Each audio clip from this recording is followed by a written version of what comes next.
কি যে করি কিছুই তো বুঝতেছি না।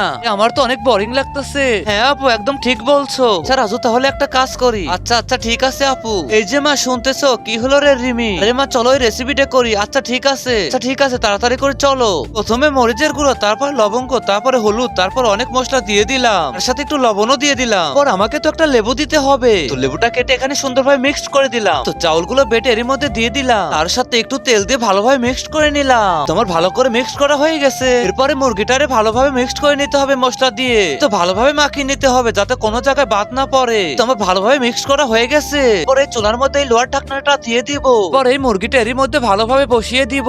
তো আমার মুরগিটা ভালোভাবে বসানো হয়ে গেল।